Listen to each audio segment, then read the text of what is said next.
as part of our counterintelligence mission, is investigating the Russian government's efforts to interfere in the 2016 presidential election.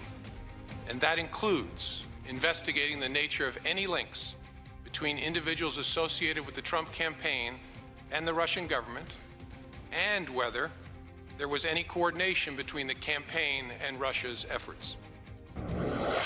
That was a bombshell announcement from the FBI director, James Comey. And on Friday, we learned that former Trump campaign chair Paul Manafort and former advisors Roger Stone and Carter Page said that they would speak to the House Intelligence Committee about the Russia controversies. And we're back now with the panel. Congressman Zeldin, I want to start with you. As a Republican, do you think, in all fairness, that the American people had a right to know before they went to the polls that this investigation of the Trump campaign had been underway for months? Well, the investigation that was taking place was with regards to there were successful hacks into the Democratic Congressional Campaign Committee, Democratic National Committee, John Podesta's emails.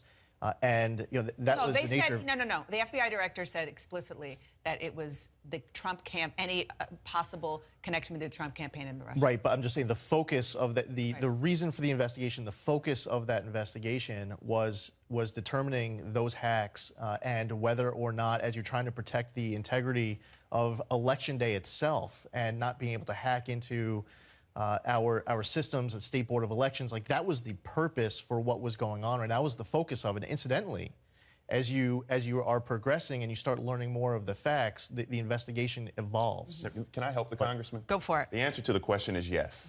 The American people deserve to know that there was an investigation going on prior to the election. Did you support Comey's letter 11 days before the election? Oh, I did not support Comey's letter. Okay, so you just contradicted yourself. I did not contradict myself, but what's good for the goose is good for the gander. And so the fact is, if you want to come out and say that I've been investigating Anthony Weiner and we found these emails on a computer and we're going to go and investigate these emails, that's fine. But the American public also needs to know, because you've said here, Rick Santorum said here, Sarah Huckabee Sanders, Kellyanne Conway, and all have touted this line. You should not vote for someone who's under FBI investigation. Well, what did we find out? That the President of the United States currently is under FBI investigation. Take it for what you want. What was he under investigation for? He and his associates in his campaign for collusion with the Russian government in this presidential election. We don't know. First off, there's no evidence of that. And number two, Dan, we don't know all due what's respect, yes. Comey was not clear as to when the investigation about Trump's potential collusion began. I think what Lee is saying is that it started out not as an investigation of Trump or any potential collusion. We don't know at what point that investigation turned, and he was not clear about that, and it could have been after the election. I want to ask about something else related to this that happened that was really remarkable on Capitol Hill today. Congressman Devin Nunes, who's the chairman of the House Intelligence Committee, he had to apologize to Democrats and some of his fellow Republicans for sharing surveillance information with the White House and the public before he did so with members of his own Intelligence Committee. Listen to what John McCain said about that. I'm calling for this select committee or a special committee. No longer does the Congress have credibility to handle this alone, and I don't say that lightly.